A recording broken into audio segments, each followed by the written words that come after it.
This is a disposable camera taser. Very easy to make and quite powerful. You just take two speaker wires, connect it to a small cylinder inside, and put the battery in. The red light shines. You're ready to go. And this is how it works.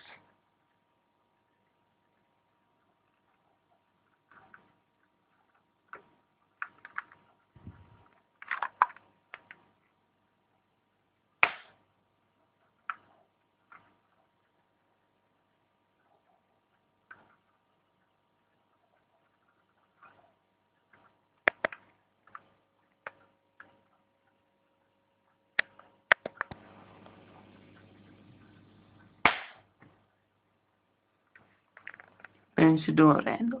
Thank you for watching.